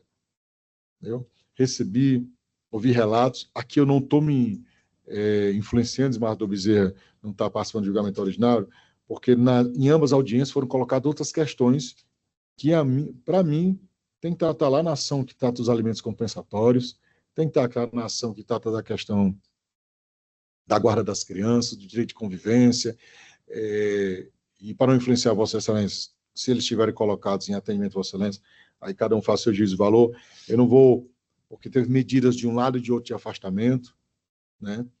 Eu só penso que o que eu posso desejar como julgador, primeiro, essa é a minha interpretação sobre esse caso, e que o casal consiga construir, eu cheguei até a dialogar sobre uma possibilidade de fazer uma conciliação, mas eu descartei porque o que inviabiliza, pelo menos até o momento que eu conversei com ambos e com os advogados, exatamente a questão patrimonial. Mas o fato é que tem duas crianças aqui, uma criança e um adolescente, que, ao fim e ao cabo, nessas relações, sobram para as crianças e para os adolescentes. Esse só deseja ao casal conseguir construir, ou nós digamos rápido para definir isso.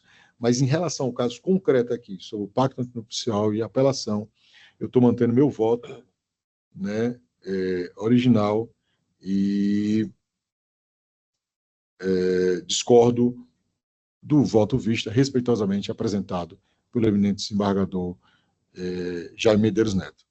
É isso, Excelência, minha declaração de voto. Desculpe a extensão, mas como é um caso que tem várias implicações, e aí eu vou lançar nos autos essa declaração de voto, que é ratificando o meu voto inicial. Perfeito. Desembargador Vistor. Obrigado, Excelência. Eu adianto que também mantenho meu entendimento, e ainda que, argumentando, eu acolhesse as palavras ora lançadas pelo eminente desembargador André Costa, né? Ainda que aceitasse esta boa-fé, o que se há concretamente é que, realmente, você pode pactuar o que quiser, mas uma vez estabelecido o regime, né, de comunhão parcial ou de separação parcial, como queira, os frutos que advêm, no caso, das cotas, das ações, dos fundos, como queira chamar, esses frutos, sim, né, ainda que eu concordasse com essa boa-fé que o senhor tanto defendeu, nós não podemos descartar, né, que esses frutos compõem sim, e comunicam o patrimônio do casal. Para isso, eu pediria vênia para a leitura de parte do meu voto, em que isso destaco, né, do doutrinador Rolf Madaleno, onde ele diz, abre aspas, portanto, se os benefícios que são pagos aos sócios e passam a integrar o fundo de reserva da sociedade, e a pessoa jurídica posteriormente aumenta seu capital social com essas reservas, as novas cotas ou ações, ou mesmo o crescimento patrimonial que a sociedade experimenta com a aplicação desses recursos, seguramente tem o efeito da comunicabilidade, ao menos para fins de reembolso ao consorte que não participa da sociedade, sob pena de ser configurado o abjeto enriquecimento indevido, levando em conta, na liquidação da partilha, o valor das cotas ou das ações que são proporcionais ao patrimônio final da empresa. E, quanto a isso, eu destaco aqui a jurisprudência no seguinte julgado. Destaco apenas o tópico 4. A ocorrência de integralização de capital social por parte do réu na constância do relacionamento possui a autora direito de meação sobre o crescimento patrimonial a ser apurado em liquidação de sentença, proporcionalmente à participação societária, incidindo a correção monetária desde a separação de fato, como estabelecido na origem, e o juros de mora, no entanto, apenas a partir da sentença liquidatória. Trago também um julgado do Supremo Tribunal Federal, da lavra do ministro Edson Fachin, né, onde ele destaca o seguinte, deixa eu ver a obra.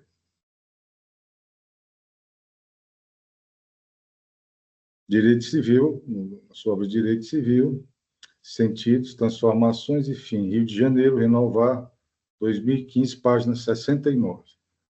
Com a evolução da ordem jurídica e a mudança na relação entre os contratantes, surgem limites e os contratantes já não podem definir sozinhos o conteúdo do contrato, que pode sofrer intervenção do legislador e submeter-se à revisão pelo judiciário, além de força construtiva dos fatos sociais e também, especialmente, a eficácia vinculante dos comportamentos concludentes na execução contratual, não raro apta a alterar o programa contratual originário.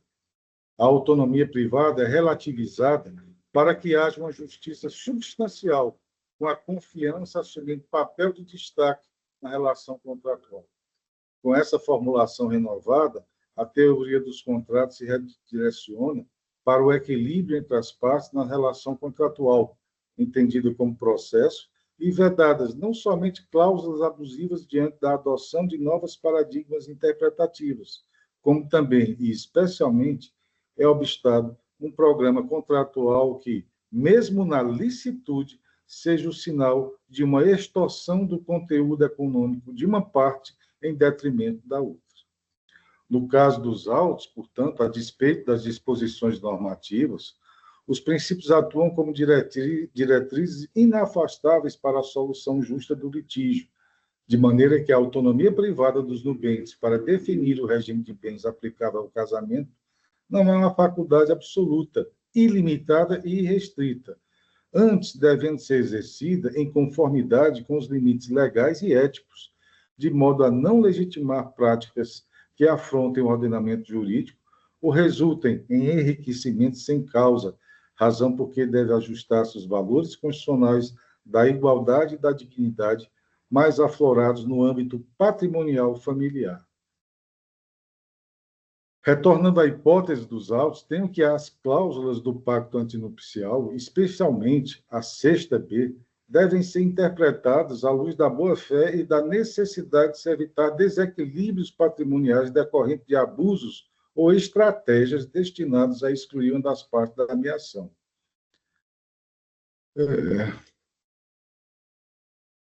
Como deduzido, a prova coligida aponta para o fato de que a cláusula específica foi idealizada e utilizada para excluir a apelante não apenas dos lucros e frutos decorrentes da atividade da empresa, mas de toda e qualquer participação da recorrente no aumento substancial do patrimônio do apelado ocorrido ao longo do casamento, desconsiderando-se os deveres de lealdade e transparência que deveriam nortear a relação conjugal, evidenciando-se pela confusão patrimonial promovida durante a união. E mais adiante, poupando-lhes dessa leitura, eu trago aqui que o inciso 5º, especificamente, inciso 5º do artigo 1660 do Código Civil, determina que os frutos percebidos de bens comuns ou particulares durante o matrimônio, ou aqueles pendentes ao tempo da dissolução da sociedade conjugal, sejam incluídos na comunhão. Tal regra reflete o espírito do regime de comunhão parcial, fundamentado no esforço mútuo e na distribuição equitativa do patrimônio construído durante a união. É bem verdade que o Superior Tribunal de Justiça tem entendimento consolidado de que a valorização de cotas empresariais decorrentes da capitalização de lucros, quando esses não são distribuídos aos sócios na forma de dividendos, decorre de um fenômeno econômico, desvinculado do esforço comum dos cônjuges, o que inviabiliza a sua partilha. Nesse sentido, foi decidido que a capitalização de reservas e os lucros decorrentes da própria atividade empresarial constitui produto de sociedade por incrementar o capital social. O lucro destinado à conta de reserva não é distribuído aos sócios, não integra o acervo comum do casal, tendo em vista pertencer apenas à sociedade e não ao sócio. Veja bem. Contudo, no caso em tela, como apontado anteriormente, a retenção de lucros não decorreu de uma necessidade econômica legítima da empresa, mas sim de uma estratégia deliberada para evitar a distribuição de rendimentos que deveriam compor o patrimônio comum. A conversão desses lucros em reserva de capital social, sob o pretexto de expansão empresarial, configura uma manobra direcionada a subverter o regime legal da comunhão parcial de bens. O crescimento das cotas empresariais do apelado estão intrinsecamente ligadas ao esforço conjunto do casal ao longo do casamento. As renúncias e o trabalho dos cônjuges em prol da família viabilizam a geração de rendimentos empresariais que, ao serem mascarados como patrimônio exclusivo da sociedade empresarial, privaram a cônjuge virável de sua legítima participação. Esses rendimentos representam frutos patrimoniais, à luz do artigo 1660, inciso 5 do Código Civil, deveriam sim integrar a comunhão. A exclusão desses frutos da partilha viola, sim, o princípio da igualdade que norteia as relações conjugais e resultaria no enriquecimento sem causa de um dos cônjuges. A retenção de lucros para conversão e reserva do incremento patrimonial do apelado não pode ser usada como subterfúgio para afastar a comunicabilidade desses bens. Né? Então, diante disso, eu reconheço o direito da apelante em relação à meação. E, no que diz respeito à questão do imposto de renda que Vossa Excelência, né, se referiu, que se envolveria, né, revolver, examinar de provas, o que eu, em particular, não vejo isso como nenhum problema, aliás, é até a atividade, né, do judiciário. E eu destaco nesse ponto o seguinte: deveria o juízo ter determinado a partilha dos bens em 29 de novembro de 2021, data da separação de fato, o que, por consecutário lógico, e não por ausência de pedido expresso, ensejaria a necessidade de liquidação da sentença, não configurando isso reapertura de instrução probatória, e sim mera providência de correto acertamento do valor a ser partilhado, medida de justiça e correção legal. Vale lembrar que a sentença que estipula a partilha de bens tem natureza declaratória, portanto, somente reconhece à parte o direito potestativo à sua cota nos bens havidos no casamento. Logo, em se tratando de obrigação ilíquida, é necessária a prévia liquidação da sentença nos termos do artigo 15.9 do CPC. Então, excelência, são as considerações em que eu entendo pela manutenção do meu entendimento e do meu voto. Vejo, sim, uma discrepância. Aliás, lamentavelmente, isso apesar da boa-fé aparente, né, é uma estratégia usada pelas grandes oligarquias, pelas famílias, né, que ostentam um poder econômico, de minimizarem os medos de terem os seus patrimônios, né, dilapidados, e acabam submetendo as esposas e os maridos também, de passagem, né, dependendo de quem se veja nesse tipo de enlace matrimonial. Mas eu reconheço hoje que isso é uma prática bem comum, né? E custa crer que um casal, né, que alguém que se proponha a dedicar uma vida juntos, de quem queira colaborar um com o outro para um casamento feliz, são sonhos, ninguém casa achando que não vai dar certo, pelo menos isso não acredito, né? De que ao longo do patrimônio nada, absolutamente nada será construído pelo esforço comum do casal, né? Não me entra nem mesmo nas figuras mais dramáticas e românticas da literatura universal, né, imaginar o enlace duas pessoas que se deem as mãos, os corações e a própria vida, né, olhando para o futuro e dizendo: nós nada iremos construir, né? O que é seu vai ser, o que é meu, nada desse esforço comum haverá. No horizonte que se descortina, nada é nosso. Então, são por essas breves considerações que eu, pedindo todas as venhas, eu mantenho o meu entendimento. Muito obrigado.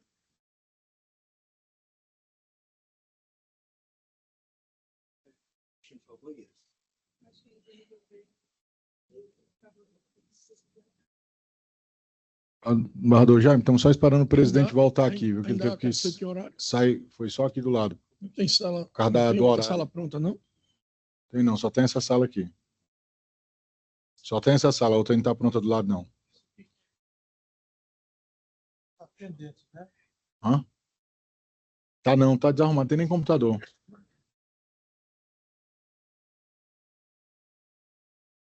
Ele foi ali contar a desembargadora Silva, não que estava do outro lado, não era Silva que estava aí? Ah. Vai ter sessão aqui, aí. Vai.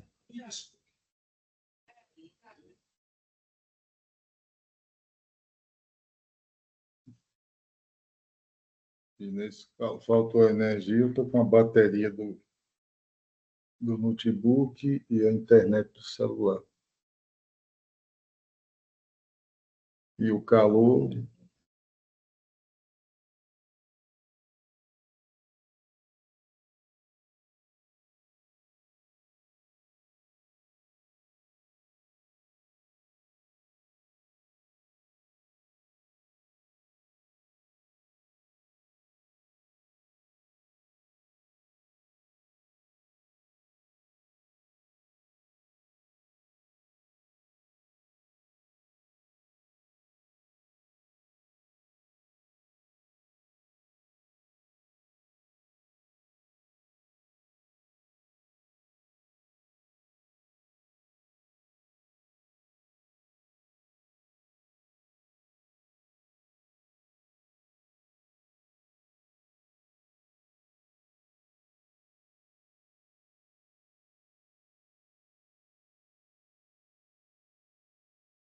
Eu peço, desembargador Djalma,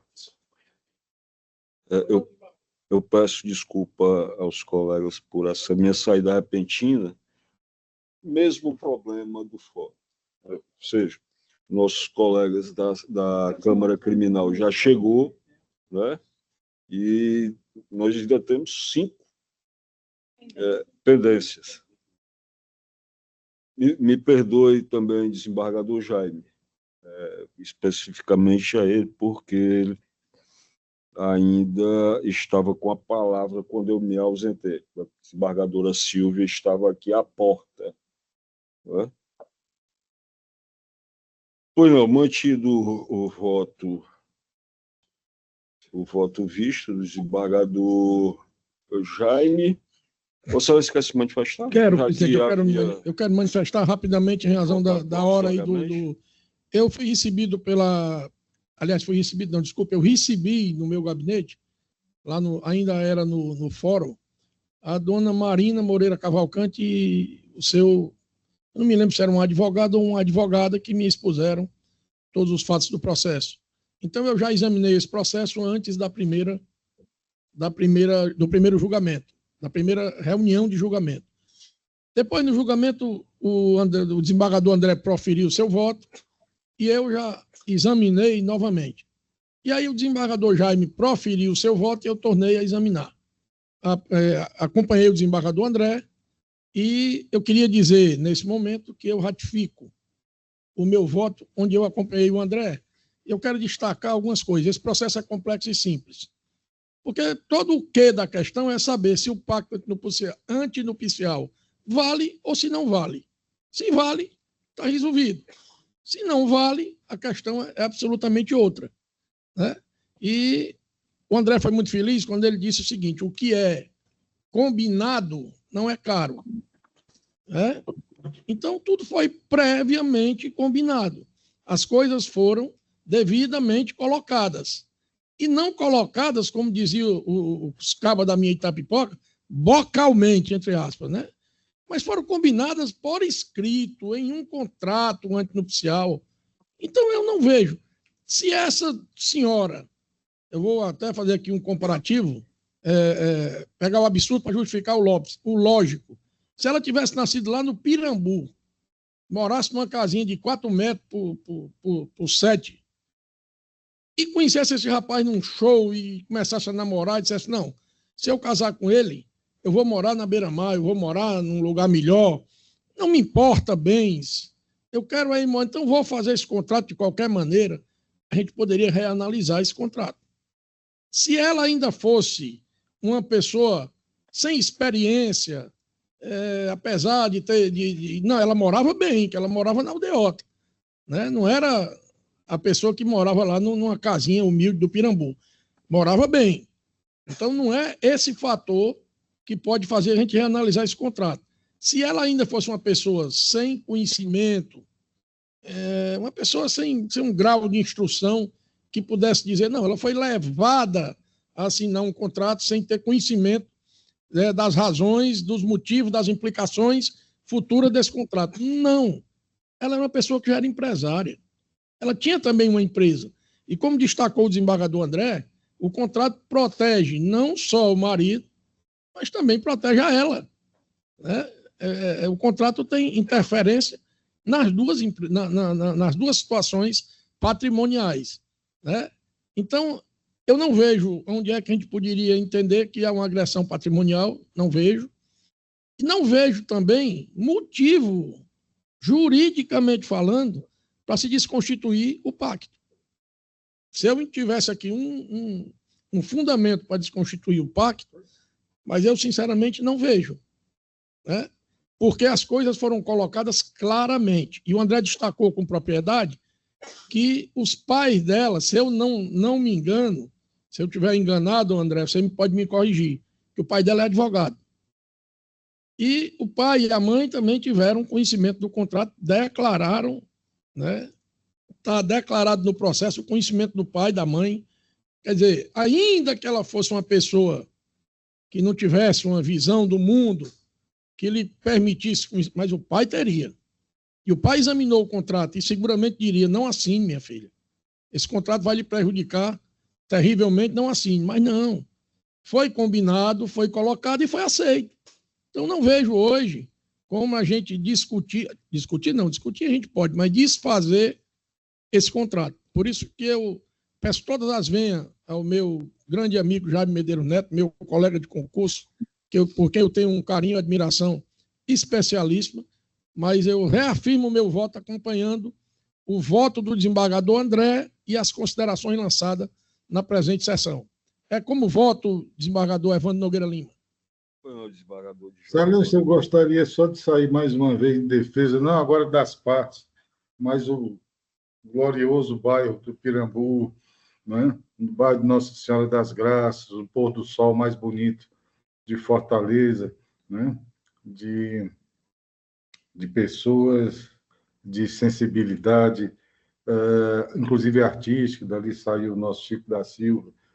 Então, deixar essa minha homenagem ao bairro do Pirambu, viu? Obrigado.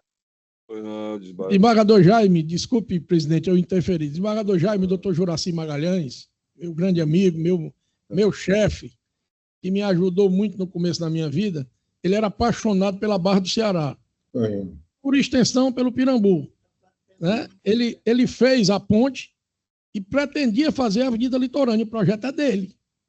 Mas, infelizmente, por questões outras, ele não pôde concluir, que o sonho dele era ligar a Barra do Ceará ao mercado dos peixes. Esse era o sonho dele, mas não pôde concretizar. E ele dizia muito, meu filho, o lugar mais bonito de Fortaleza é o Pirambu e a Barra do Ceará. E eu também concordo, Dom Jaime. Esse eu sei, por isso que eu fiz essa observação. Eu sei que o senhor é um grande apreciador do bairro do Pirambu. Senhor presidente, só permitindo para voltar ao processo, só responder o desembargador Djalma. Djalma, na verdade é o seguinte, o pai da senhora Marina, ao tempo que foi celebrado o pacto, era economista, depois que ele se formou em Direito.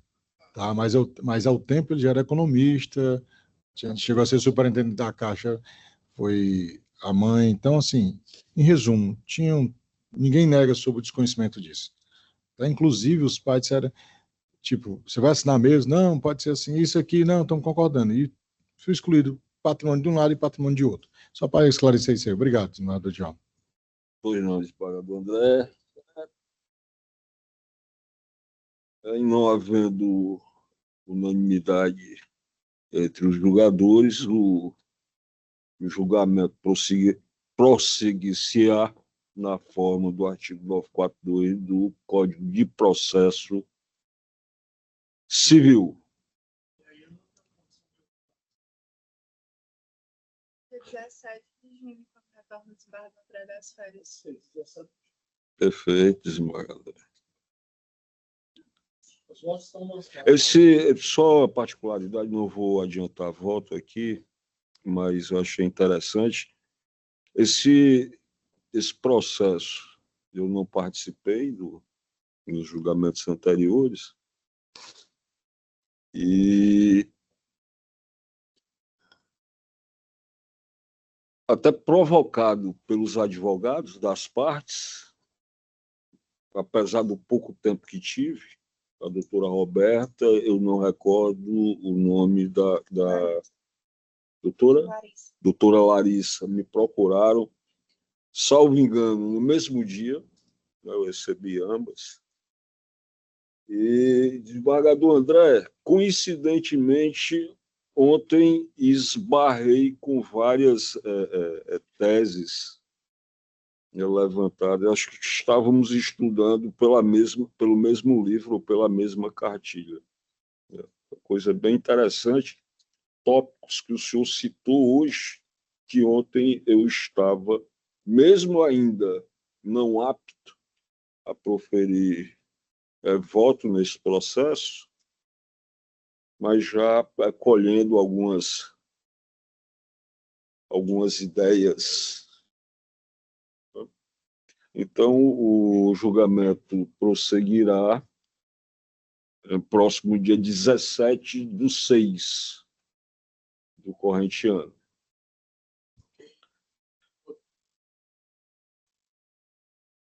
Vamos lá. Continuar a julgar. Vamos continuar agora dando continuidade. Você vai continuar os outros processos, interromper a sessão? Como é que você vai fazer? Tem quantos ainda? É visto o que é? É pendência. Esse, por exemplo, o próximo é um que foi para a sessão passada, o desembargador Djalma pediu vista dos próprios autos e está em mesa. Vamos deixar isso para o próximo já, está em cima da hora para liberar aqui só da outra sessão. Já está até votado. Já está votado já? É o 121, meninos. O 121 já está votado pelos outros colegas. Está passando mais outros tempos. Bora. De ordem do presidente, faço pregando processo número 121 da pauta SAG, apelação civil número 0012-70904-2019. Estava com vistas ao eminente relator, desembargador Djalma Teixeira Benavides. Pois não, desembargador? Eu vou ler a ementa, não é isso? Pois. Direito civil e processual civil, apelação civil, ação de indenização por danos materiais e morais, sentença citra petita, ausência de análise de preliminar de ilegitimidade passiva e pedido de denunciação da lide. Então, eu decidi pela anulação da sentença de ofício e submeto aos meus pares. Desembargador Jaime Medeiros. Com o eminente relator, isso. Desembargador Bezerra Cavalcante. Relator, presidente. O senhor está conhecendo, o senhor está anulando de ofício. Perfeito. Então, proclamo o resultado, sentença anulada de ofício nos termos do voto do eminente relator. Processo 178 da pauta, apelação civil número 013708277-2013, de relatoria do desembargador Francisco Jaime Medeiros Neto, levado a julgamento no dia 6 de maio de 2025, com vista para o relator. Desembargador Jaime, em mesa? Só um minuto, senhores. Só um minuto. 178, é, mano? Isso.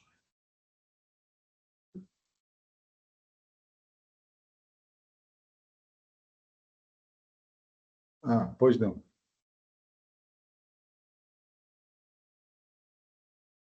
Não, tá.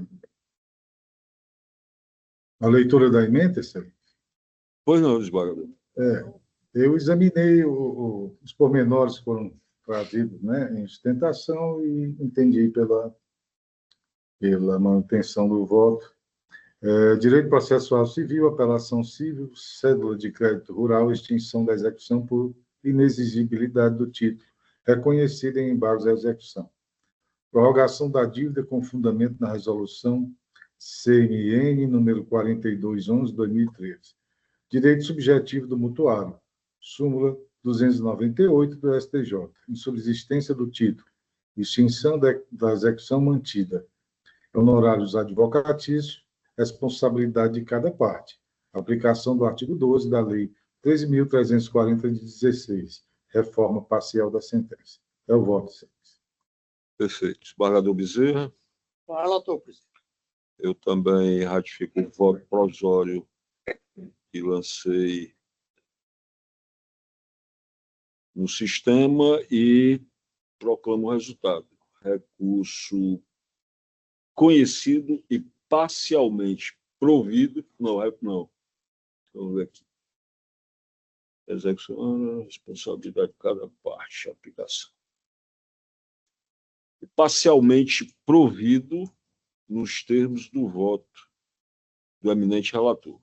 Não é isso, desembargador Jair? Sim. Processo número 79 da pauta SAG, apelação civil número 0201560 77/2023, de relatoria do desembargador José Evandro Nogueira Lima Filho, aguardando o voto do desembargador André Costa. Excelência. Qual é? 79 da pauta 79. SAG. Excelência, pedi vista desses autos, viu?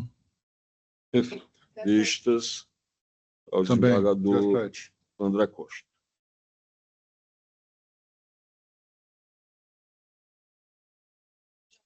No sistema PJE, processo número 2 da pauta PJE, de relatoria do desembargador Francisco Bezerra Cavalcante, com vista para o desembargador André Costa.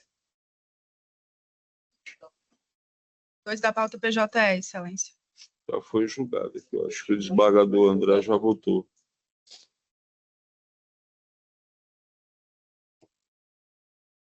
O 2, que é o expedito BMG. Isso. É o 2 da pauta PJE, Excelência. Eu votei, não? Sim, é porque estava com vista para Vossa Excelência. Vossa Excelência está acompanhando, Eu estou então, o acompanhando relator. esse caso aí concreto. Na série... Do 2? Estava com vistas para o desembargador André. Isso. É o penúltimo. Aí o André acompanhou, relator. Prefeito, eu ratifico também o meu voto e proclamo o resultado. Recurso conhecido e desprovido nos termos do voto do relator. E para encerrar o PJE, o processo número 4 da pauta, apelação civil número 018930242-2019, de relatoria do desembargador Francisco Bezerra Cavalcante, aguardando o voto do desembargador André Costa. Desembargador André. Só minhas anotações aqui. Pedi vista, não?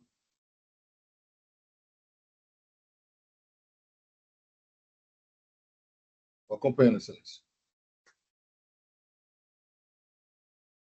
Eu também ratifico o meu voto provisório e proclamo o resultado. Recurso conhecido e provido. Sentença desconstituída, retorno à origem nos termos do voto do eminente relator.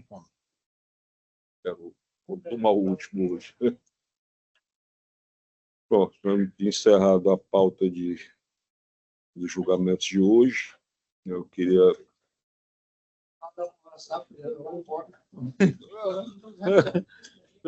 Tchau, desembargador Bezerra. Tchau. Não, só rapidamente dizer da satisfação, não é, de presidir a sessão de hoje. Eu que nunca, desde minha ascensão, havia realizado sessões aqui no Tribunal de Justiça, não sei se o desembargador Jaime na qualidade de convocado. Eu acho que os demais, desembargador Djalma, o senhor participou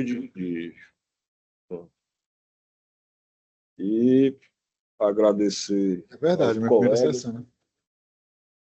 O senhor participou, desembargador Jaime? Não. Convocado aqui? Não, quando eu fui convocado, nos encontrávamos na pandemia, no lockdown, então as sessões eram todas virtuais. Perfeito. Agradecer a todos, né, a contribuição, a participação, doutor Xavier, doutor Carlos Augusto, agradecer o desembargador Djalma. Eu que agradeço, Excelência. O desembargador André Costa, nosso decano, que não quer falar nada, quer ir embora. Espero que segunda-feira, na sessão de direito privado, vocês estarão presentes, seja do mesmo modo. Agradecer Se eu estivesse no tribunal na época do... a Lidiane, pessoal, nossos amigos do som, o seu Edson, o Lúcio, o Sargento Andrade, que cooperou aqui, assegurando nossa tranquilidade. Você, eu achei que você já tinha ido. Grande abraço. Devagarzinho. Abraço, amigo. Valeu. Gostei demais. Não, peraí. Se eu estivesse no tribunal nessa época, depois do incêndio, eu tenho certeza que iam botar a culpa em mim.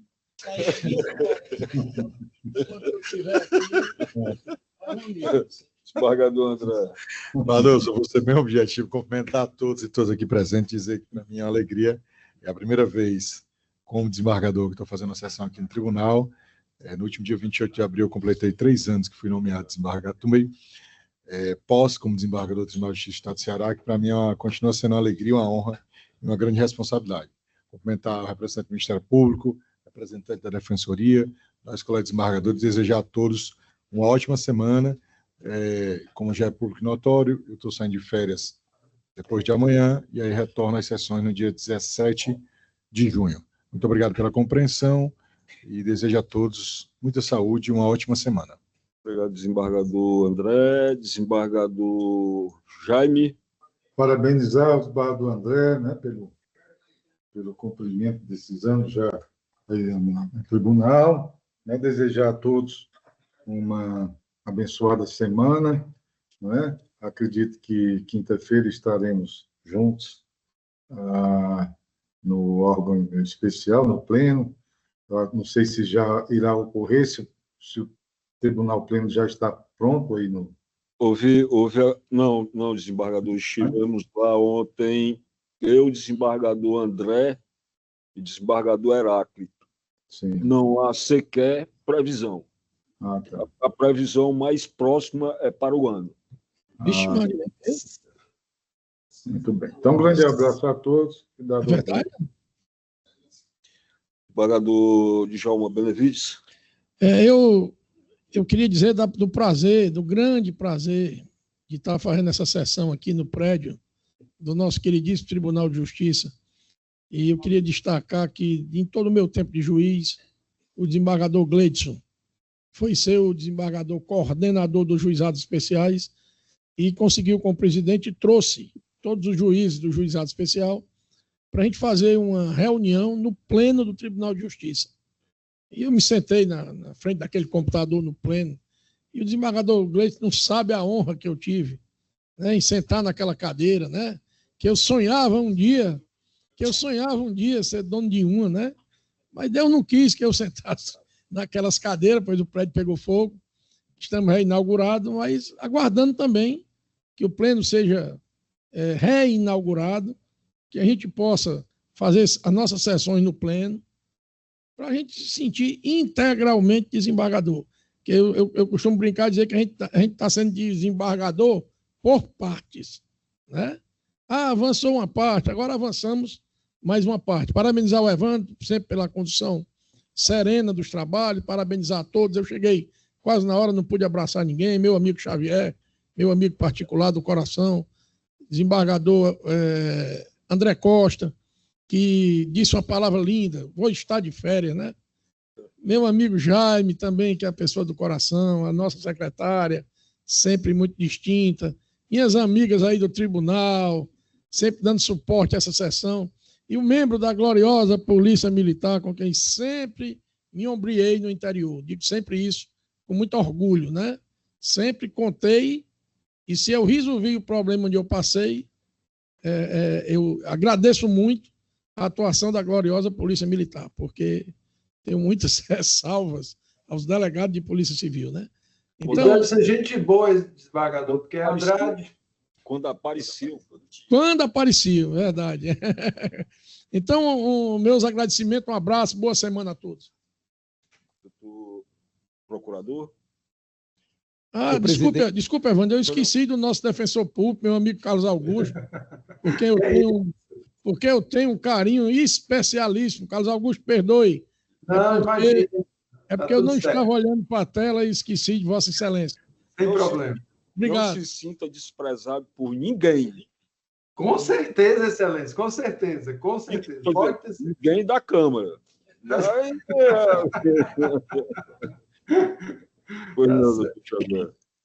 Obrigado, senhor presidente. Pelo avançado da hora, serei breve, mas eu quero compartilhar esse mesmo sentimento.